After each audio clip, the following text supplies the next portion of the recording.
महर्षि कहानियाँ में आपका स्वागत है। नमस्ते दोस्तों, आज की कहानी है स्वाभिमानी बूढ़ा। एक दिलचस्प कहानी। सर, वह देखो, वह जो सबसे आखिरी वाले टेबल पर बैठकर खाना खा रहा है ना, वह बुढ़ा आज पहली बार नहीं आया है। वह इससे पहले भी 2 बार अपने होटल में खाना खाकर जा चुका है, लेकिन उसने अब तक अपने उधार के पैसे नहीं चुकाए हैं और आज फिर आ गया है खाना खाने। होटल के एक वेटर ने अपने मालिक हीराचंद के कानों में धीरे से यह बात बताई। हीराचंद ने उस बूढ़े की तरफ एक नजर दौड़ाई, उसे ध्यान से देखा और अपने कर्मचारी से पूछा, आज कितने का ऑर्डर दिया है उसने? सर, वो भले ही उधार का खाता है, फिर भी वो कंजूस कभी ज्यादा का ऑर्डर नहीं करता है। आज भी उसने बाकी दिनों की तरह ही सब्जी रोटी मंगाई है। 50 रुपए बिल होगा उसका। वेटर ने जवाब के साथ उस बूढ़े के प्रति अपने विचार भी व्यक्त किए। बूढ़े के साधारण से खाने का ऑर्डर देखकर सोचते हुए हीराचंद ने कहा, कुछ मजबूरी होगी उनकी, इसलिए बेचारे पैसे दे नहीं पाए होंगे। नहीं सर, ऐसे लोगों को मैं बहुत अच्छी तरह से जानता हूँ। फोकट का खाने की आदत होती है उनको, और जब पैसे देने की बारी आती है तो आनाकानी करते हैं। बूढ़े की तरफ वेटर ने तिरस्कार भरी नजरों से देखते हुए कहा। हीराचंद को अपने कर्मचारी के विचार जानकर थोड़ा बुरा लगा। उन्होंने कहा, अच्छा ठीक है, तुम जाओ, मैं देखता हूँ क्या करना है। हीराचंद ने एक बार फिर उस बूढ़े की तरफ गौर से देखा। बुढ़ापे की वजह से चेहरे से जा चुकी चमक हीराचंद इतनी दूर से भी महसूस कर पा रहा था। बड़े ही साधारण कपड़े पहने थे उसने, कुर्ता पजामा और कंधे पर गमछा डाल रखा था। अपना खाना खत्म कर वह बूढ़ा सीधे काउंटर की तरफ हीराचंद के पास आकर खड़ा हो गया और बोला, साहब कितना बिल हुआ मेरा? पहले का उधार जोड़कर बताइए। हीराचंद ने उसका पहले का और आज का बिल पहले से तैयार करके रखा था। बिल उसके हाथों में देते हुए हीराचंद बोला, 150 रुपए। बिना किसी सवाल के उसने अपने कुर्ते के जेब से 200 रुपए की नोट निकाली और हीराचंद के सामने काउंटर पर रख दी। हीराचंद ने पैसे उठाते हुए बूढ़े से पूछा, अंकल आप यहीं कहीं पास में रहते हैं क्या? नहीं बेटा, मेरा घर यहाँ से बहुत दूर है, उसने कहा। फिर आप अक्सर इतने दूर खाना खाने कैसे आते हो? हीराचंद ने फिर से पूछा।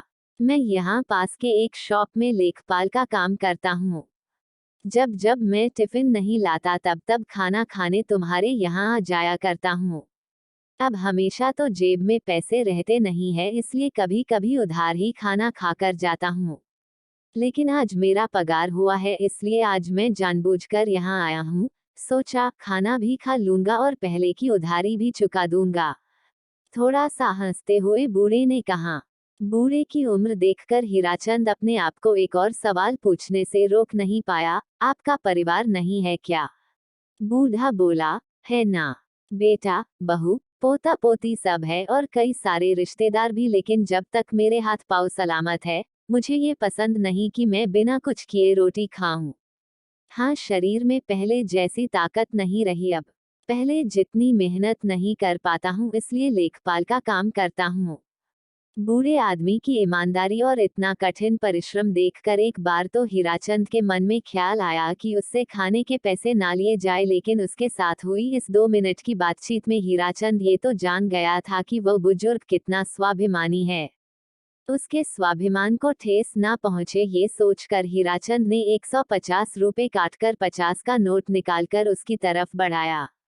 बूढ़े ने होटल में इधर उधर देखा और उसी जो कुछ देर पहले उसकी शिकायत हीराचंद से कर रहा था, वेटर की तरफ इशारा करते हुए हीराचंद से बोला, ये 50 रुपए टिप के तौर पर उस वेटर को दे देना, क्योंकि उसने हर बार बहुत प्यार से और अपनेपन से मेरी सेवा की है, मुझे खाना परोसा है।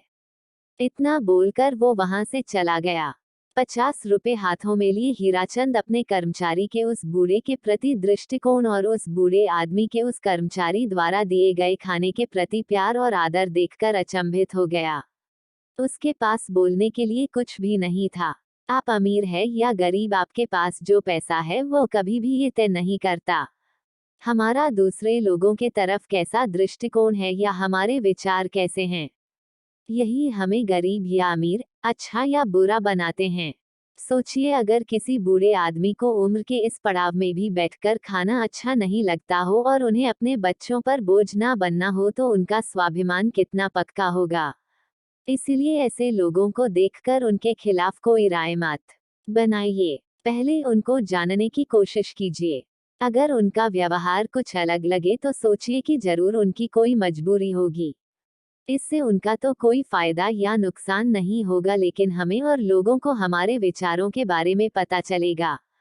इसलिए किसी के भी प्रति अपनी राय देने से पहले अपने विचारों पर विचार करना जरूरी है। दूसरों को जज करने से पहले अपने विचारों को जज करना आवश्यक है कि कहीं हम गलत विचारों के अधीन होकर गलत व्यवहार तो नहीं कर रहे।